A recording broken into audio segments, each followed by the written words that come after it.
with a big night for the frontrunners in the presidential race. Donald Trump completed a 5-state sweep, and in his victory speech, he declared himself the Republicans' presumptive nominee.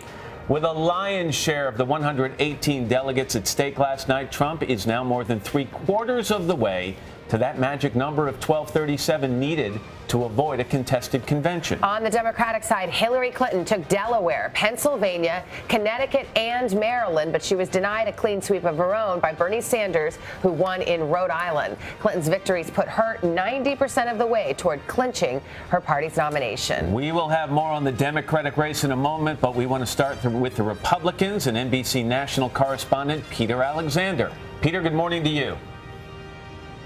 Hey, Matt and Savannah, good morning to you. Donald Trump didn't just win big last night. He won in a landslide, winning nearly every county that voted and every single congressional district across those 5 states.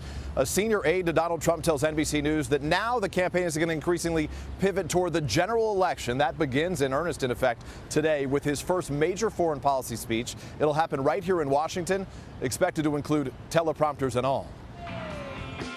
Donald Trump crushing the competition. I consider myself the presumptive nominee, absolutely. With a clean sweep outperforming expectations, the frontrunner is now unleashing a fierce new attack on the likely Democratic nominee, vowing he'll easily defeat Hillary Clinton this fall. If Hillary Clinton were a man, I don't think she'd get 5% of the vote.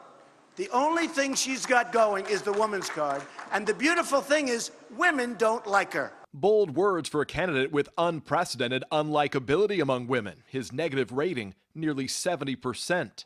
Just hours after walking the red carpet at a Time magazine gala, Trump brushed off advice, some of it from inside his own campaign, that he'd be more presidential, dismissing Ted Cruz and John Kasich. As far as I'm concerned, it's over. These two guys cannot win. There's no path. So why would I change? The Art of the Deal author mocking his rival's partnership on Kasich. So now he's 1-46.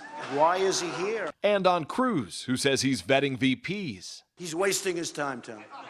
Cruz, now facing intense pressure to post a victory in Indiana next week, is quickly trying to turn the page. Tonight, this campaign moves back to more favorable terrain. Still, while one leader of the Stop Trump movement said it's Indiana or bust, the senator refuses to call the state must win. It is a very important state. Casting himself as the underdog at the celebrated Hoosier gym, Cruz tried to recreate this famous scene from the film.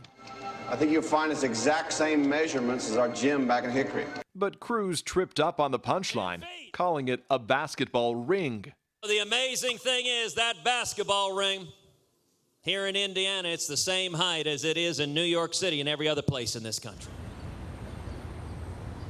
And noticeably absent from the campaign trail yesterday, John Kasich, even though he finished a distant second in 4 of the 5 states that voted. One striking statistic from voters in these exit polls, specifically in Pennsylvania, a state that Donald Trump says he'll turn red this fall. 69% of Democrats say this campaign season has energized the Democratic Party.